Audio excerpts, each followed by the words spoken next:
Fundado em 1952, o Banco Nacional de Desenvolvimento Econômico e Social, BNDES, é um dos maiores bancos de desenvolvimento do mundo e o principal instrumento do governo federal para investir em grandes obras de infraestrutura, como portos, pontes, rodovias e ferrovias. O banco já financiou projetos das maiores e mais importantes empresas brasileiras, como Embraer, Vale e Petrobras. Destina a maioria dos seus recursos para as áreas de transporte, logística, energia, saneamento, habitação e recursos hídricos. E todos os anos investe dezenas de bilhões de reais no financiamento de máquinas e equipamentos. Por isso, é o Banco da Indústria. Mas financia também o setor de comércio e serviços e o setor de agronegócio. A descentralização geográfica é outra estratégia importante do BNDES, possibilitando o acesso ao crédito para empresas de todas as regiões do país. Por meio do cartão BNDES, empresas de todos os portes, micro, pequenas e médias empresas, também têm acesso aos investimentos, garantindo assim a democratização dos recursos e a geração de milhares de empregos. Mas eu te prometo, existe um lado oculto nessa história.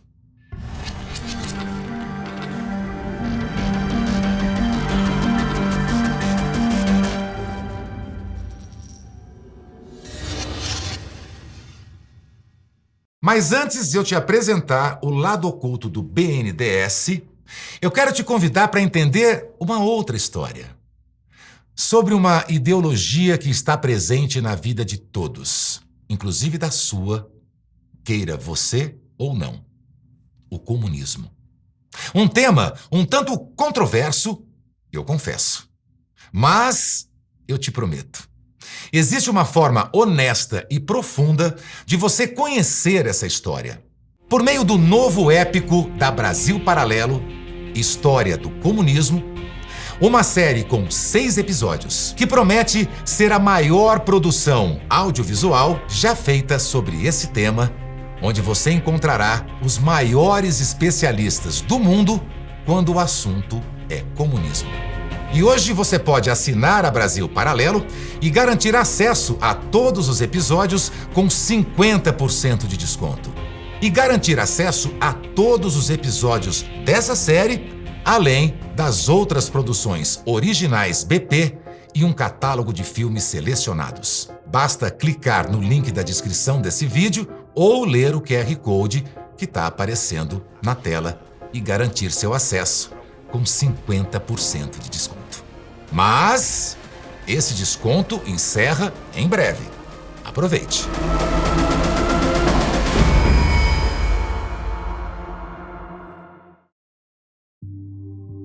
Na década de 1950, predominava no pensamento econômico brasileiro o chamado desenvolvimentismo. A visão de que o Estado seria o grande motor do crescimento do país. Dentro desse pensamento, surge a necessidade da criação de novas empresas estatais para desenvolver a indústria e explorar as riquezas e potenciais do Brasil. Essa política havia sido a principal bandeira de Getúlio Vargas para se eleger presidente da República em 1950. E podemos dizer que a promessa foi cumprida. Durante o seu mandato, foi iniciada a construção de várias rodovias e hidrelétricas. Vargas criou também a Petrobras, o Instituto Brasileiro do Café, o Banco do Nordeste e o Banco Nacional de Desenvolvimento Econômico. O S de social foi acrescentado posteriormente durante o regime militar. Atualmente, o banco trabalha com 3 linhas de financiamento. O Finame, com foco em financiamento de máquinas e equipamentos. O Finem, linha especializada em créditos acima de 20 milhões de reais por ano. E o BNDES Automático, linha para créditos menores que 20 milhões de reais por ano. Durante as gestões de Lula e Dilma, o BNDES adotou uma política de empréstimos que favorecia os chamados campeões nacionais. O executor da ideia era Luciano Coutinho, que foi presidente do BNDES entre 2007 e 2016. Coutinho fez o seu doutorado em economia na Universidade de Cornell, nos Estados Unidos, com uma tese sobre grandes empresas nacionais. Ou seja, era a pessoa certa no lugar certo. Durante a gestão de Luciano Coutinho, foi desembolsado 1,2 trilhão de reais em créditos pelo BNDES, mais que o dobro do total desembolsado nos 10 anos anteriores. E o banco tornou-se um símbolo do modelo econômico dos governos petistas, orientado para expandir os gastos e aumentar a intervenção do Estado na economia. Para pôr em prática a política dos campeões nacionais, escolheram no setor de óleo, gás e energia a EBX de Eike Batista, um conglomerado composto por várias empresas. No setor de telecomunicações, a escolhida foi a Oi, fundada em 2008 com a fusão da antiga Telemar, que operava no Rio de Janeiro, Minas Gerais e Nordeste, com a Brasil Telecom, que atuava no Distrito Federal e no centro-sul do país. No setor de alimentos, nasceu em 2009 a Brasil Foods, BRF, unindo as duas maiores empresas do ramo, a Sadia e a Perdigão. No setor de carnes, a escolhida foi a JBS, dos famosos irmãos Batista, que em 2005 começou a expandir suas atividades para a Argentina, Austrália e Estados Unidos. Tudo isso feito com o apoio do dinheiro do BNDES. Por um tempo, a estratégia dos campeões nacionais foi um sucesso. Eike Batista se tornou o 7º homem mais rico do mundo e as empresas do conglomerado EBX chegaram a valer mais de 50 bilhões de reais. A BRF já nascia como a maior empresa de alimentos industrializados do Brasil e a 10ª maior das Américas. E a Oi estava a caminho de se tornar a maior operadora de telefonia fixa do país. Com mais de 11 bilhões de reais de financiamento do BNDES, a JBS comprou a Pilgrims e a Seara no Brasil. Em 2008, comprou mais 3 companhias americanas no ramo de carnes: a National Beef, a Smithfield Beef e a Tasman. E assim, tornou-se a maior produtora de proteína animal do mundo. Em 2014, o Brasil estava na moda. A Copa do Mundo e as Olimpíadas davam a sensação de que o eterno rótulo de país do futuro tinha ficado para trás. Quem não se lembra da capa da revista The Economist, uma das mais importantes do mundo, mostrando o Cristo Redentor literalmente decolando? Mas, apesar de todo otimismo, a realidade bateu a porta. E chegou a hora de pagar o preço pela equivocada política econômica do governo. Abre aspas para o economista Leonardo de Siqueira Lima. O que tivemos no Brasil, por um tempo, não foi o capitalismo em sua essência. Não houve liberdade, tampouco concorrência. Foi um capitalismo de laços, no qual os amigos do rei se beneficiam e o restante está sujeito à lei. Foi uma economia de puro marketing, apenas ilusões econômicas. Fecha aspas. Bom, resumindo, empresas bem relacionadas com o governo têm acesso a juros subsidiados, próximos aos 7,5% ao ano, enquanto empresas comuns têm que buscar crédito no mercado privado com juros muito maiores. Vale lembrar que essas empresas comuns, micro e pequenas empresas, são responsáveis por cerca de 80% dos empregos gerados no país. Porém, quase 10 anos após o início da política dos campeões nacionais, os resultados foram bem diferentes dos idealizados por Lula, Luciano Coutinho e Dilma. Praticamente todas as empresas do grupo EBX pediram recuperação judicial ou foram vendidas. Eike Batista foi preso por corrupção. A Oi não conseguiu evoluir no setor e também pediu recuperação judicial. A BRF e a JBS protagonizaram uma série de escândalos de corrupção revelados pela Operação Lava Jato. Podemos ver, em apenas 10 anos, a ascensão e queda das empresas amigas do rei.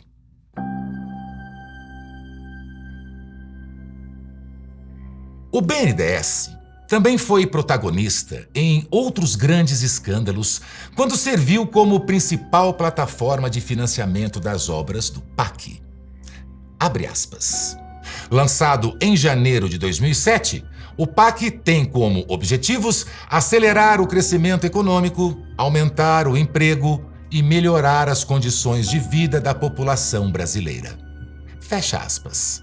9 entre os 10 maiores empreendimentos contemplados pelo programa acabaram investigados pela Operação Lava Jato por suspeita de corrupção. E um estudo da consultoria InterB constatou que, do PAC 1, apenas 25% das obras foram entregues. No PAC 2, gestado em 2010, o índice subiu apenas um pouco, 36%. Em agosto do ano passado, o governo federal anunciou oficialmente o PAC 3. Porém, ainda hoje, há 5.344 obras herdadas dos PACs 1 e 2 sem conclusão. Destas, 2.688 estão paradas.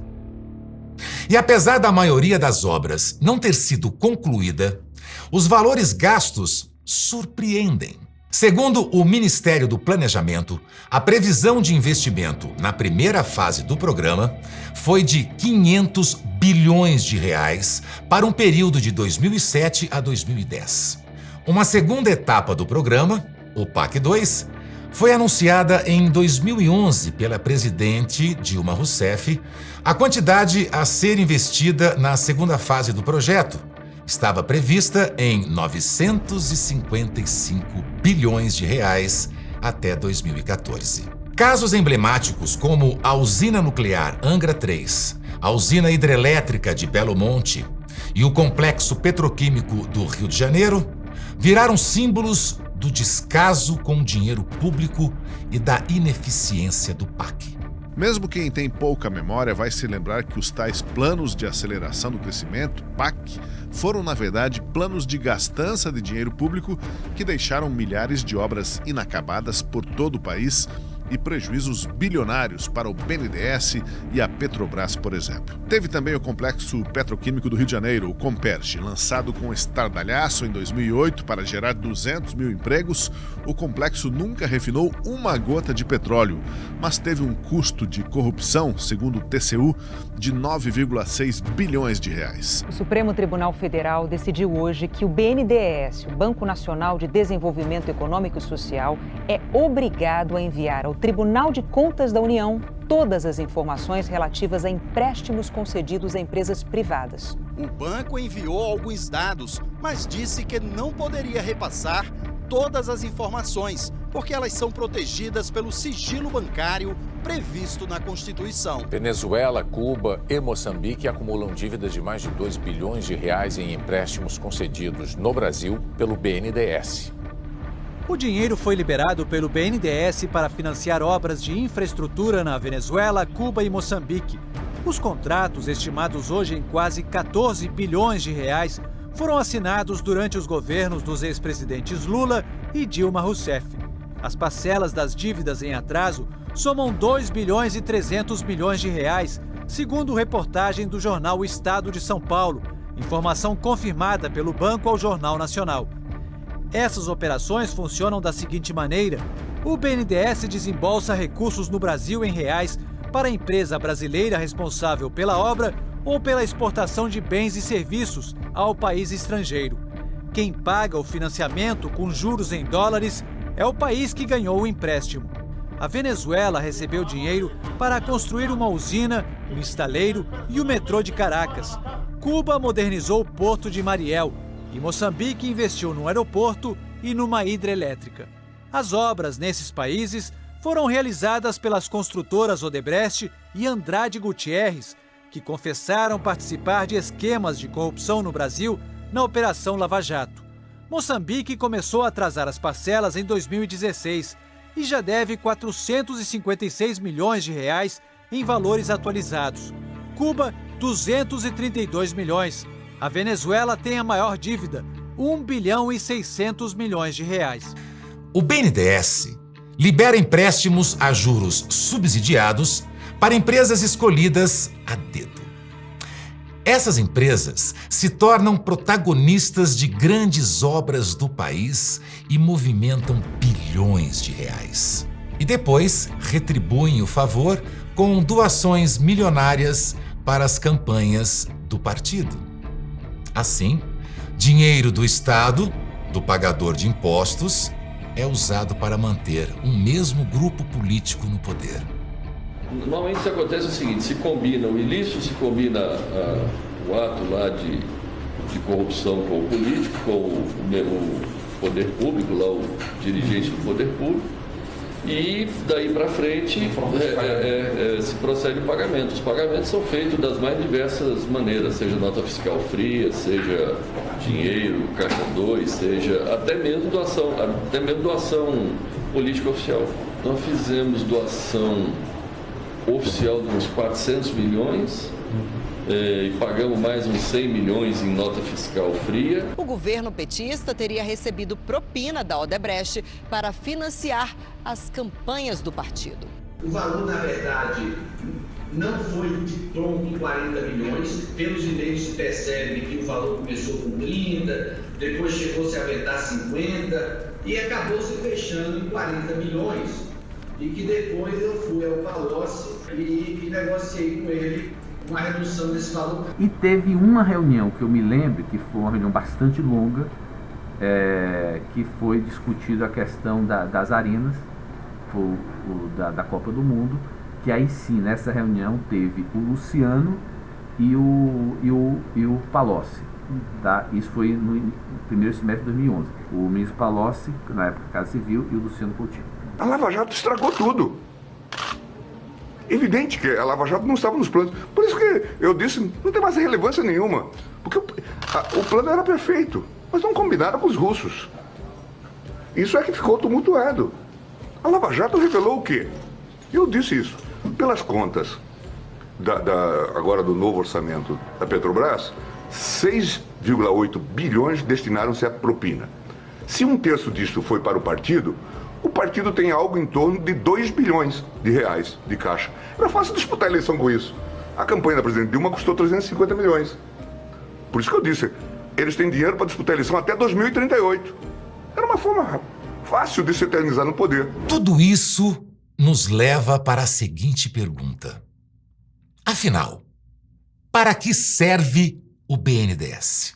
Ou melhor, a quem serve o BNDES? Além das especulações, o que temos de fato são gastos muito altos. Obras inacabadas que não estão servindo a população e campeões nacionais, muitos deles hoje falidos. As consequências desse tipo de gestão do BNDES ainda vão perdurar por muitos anos no Brasil. Seja pela ausência da infraestrutura que o banco foi criado para resolver, seja por todo o dinheiro desperdiçado. Se você conhece alguém que não sabe das manobras da política de amigos do rei do BNDES, compartilhe esse vídeo com ele. E para aqueles que acham que os seus segredos estão enterrados em segurança nas covas perdidas da história, tenham cuidado. Pois existem 3 coisas que não podem ser escondidas por muito tempo: o Sol, a Lua e as faces ocultas que eu vou revelar.